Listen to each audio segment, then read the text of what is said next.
오늘은 사무엘하 9장을 보겠습니다. 오늘 9장 사건의 시간적인 배경은 언제인지 확실하지 않습니다. 1절을 보겠습니다. 하루는 다윗이 물었다. 사울의 집안에 살아남은 사람이 있느냐? 요나단을 보아서라도 남아있는 자손이 있으면 잘 보살펴주고 싶구나. 12절도 함께 보겠습니다. 무비보셋에게는 미가라는 어린 아들이 하나 있었다. 시바의 집에 사는 사람들은 모두 무비보셋의 종이 되었다. 다윗이 이렇게 사울 가문에 관심을 보인 때가 정확히 언제인지는 알 수 없습니다. 학자들 간에도 몇 가지 이견들이 있는데요. 첫째, 사울의 뒤를 이어 왕이 되었던 이스보셋이 부하들에게 암살당한 직후였을 것이다. 이 주장대로라면 다윗이 통일 왕국을 이루기 전의 사건입니다. 그러면 무비보셋이 13살 정도 되는데요. 12절에 이미 어린 아들이 하나 있었다라는 기록으로 봐서 이 첫 번째 의견은 가능성이 별로 없습니다. 두 번째는 이스라엘과 블레셋 사이에 길보아 전투가 있었습니다. 이 전투 후 약 20년이 지난 후, 그러니까 다윗 40년 통치 기간 중 중반기 때 일일 것이다 라는 주장입니다. 왜냐하면 길보아 전투 때 무비보셋이 5살이었기 때문입니다. 사무엘하 4장 4절에서 확인해 보겠습니다. 사울의 아들 요나단에게는 두 다리를 저는 아들이 하나 있었다. 사울과 요나단이 죽었다는 소식이 이스라엘에 전해졌을 때 그는 겨우 5살이었다. 유모가 그를 업고 도망할 때에 서둘러 도망하다가 그가 떨어져서 발을 절게 되었다. 그의 이름이 무비보셋이다. 무비보셋이 이제 한 아이의 아버지가 되었고 다윗의 통치도 어느 정도 안정기에 접어들었으니 본문의 사건이 이 시기에 있었던 일이라고 보는 겁니다. 그래서 많은 학자들이 이 두 번째 견해를 지지하고 있습니다. 그동안 내외적으로 많은 일들을 처리해야 했던 다윗이 어느 정도 안정을 찾아가자 그 옛날 깊은 우정을 나누었던 요나단과의 언약을 기억했을 거라는 거죠. 자, 이 부분도 확인해 보겠습니다. 사무엘상 20장 14절과 15절입니다. 그 대신 내가 살아있는 동안은 내가 주님의 인자하심을 누리며 살 수 있게 해주게.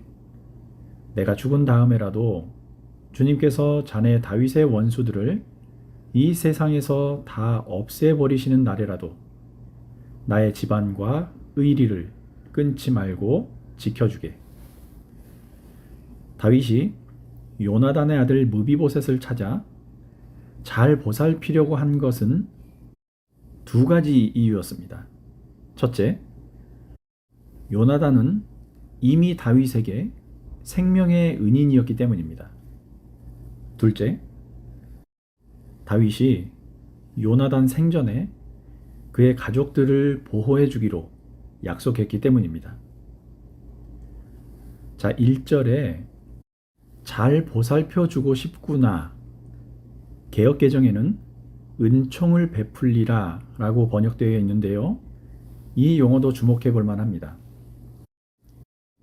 본래 구약에서 은총, 은혜 이런 말로 번역된 단어들은 헨, 라촌, 헤세드 같은 용어들이 있습니다.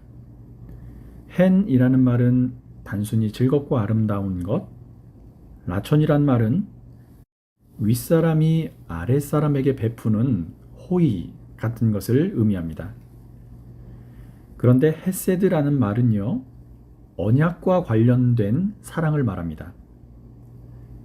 하나님께서 이스라엘과 언약을 맺으시면서 택한 백성들에게 부어주시는 은혜와 사랑이 헤세드입니다.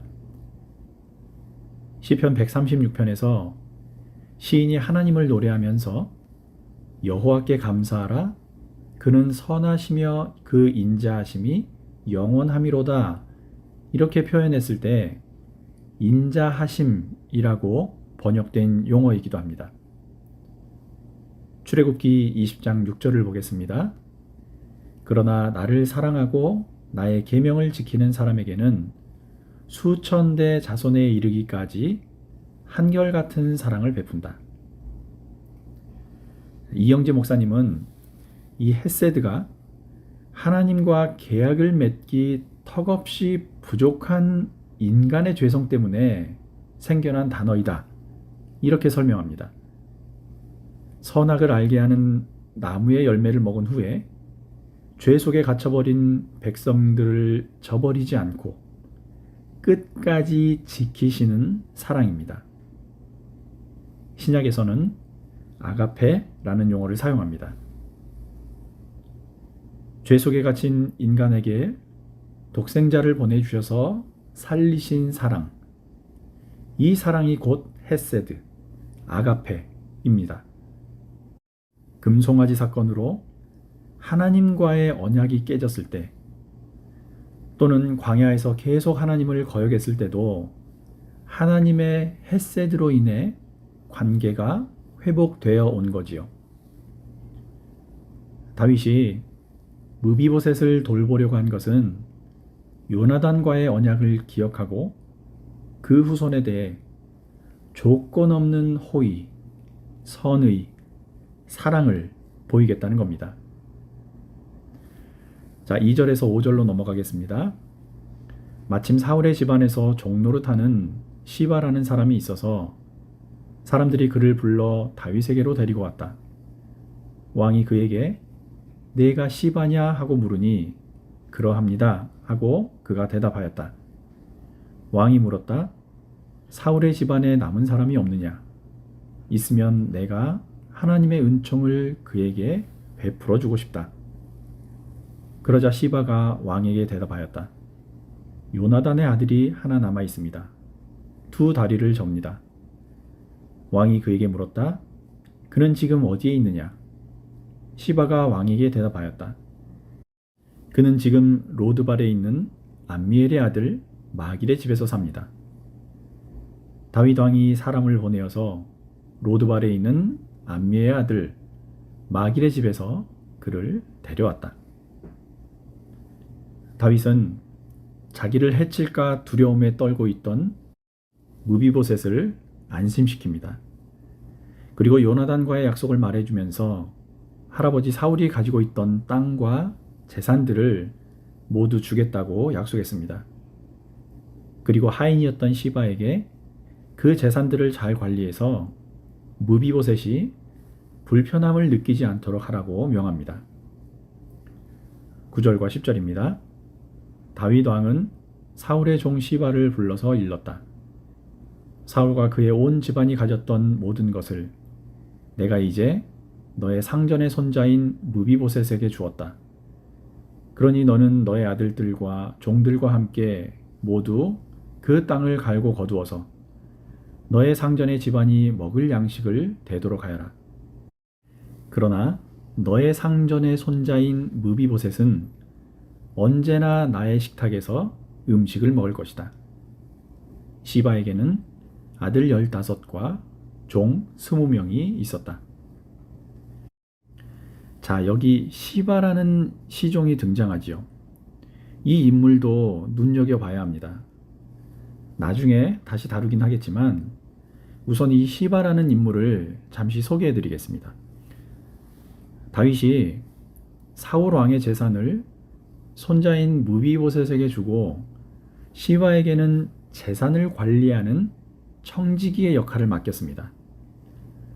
두 다리를 다 저는 주인 무비보셋을 대신해 재산을 관리하던 시바는 훗날 다윗이 압살롬의 반란 때문에 도피 생활을 할 때 감람산에서 그를 만나게 됩니다. 그리고 다윗 일행에게 떡과 포도주를 극진하게 대접합니다. 전혀 예상치 못한 대접을 받은 다윗은 무비보셋의 안부를 묻습니다. 그런데 이 자리에서 시바는 전혀 뜻밖의 말을 다윗에게 전합니다. 사무엘하 16장 3절입니다. 왕이 또 물었다. 그런데 내가 섬기는 상전의 손자는 지금 어디에 있느냐? 시바가 왕에게 대답하였다. 그는 지금 예루살렘에 머물러 있습니다. 이제야 이스라엘 사람이 자기 할아버지의 나라를 자기에게 되돌려 준다고 생각하고 있습니다. 무비보셋이 드디어 할아버지 사울의 나라를 다윗으로부터 되찾았다라고 즐거워하고 있더라는 겁니다. 물론 이 말은 이 교활한 시바가 꾸며낸 이야기였습니다. 다윗은 그걸 모른 채 나중에 반란이 진압되면 무비보셋이 가지고 있던 재산을 모두 빼앗아 시바 너에게 주겠다라는 섣부른 약속을 하고 맙니다. 후에 왕궁으로 돌아온 다윗은 시바가 거짓말을 한 것을 알게 되었지만 그래도 자신의 약속을 지키기 위해 무비보셋에게 재산의 반을 시바에게 주라고 명합니다.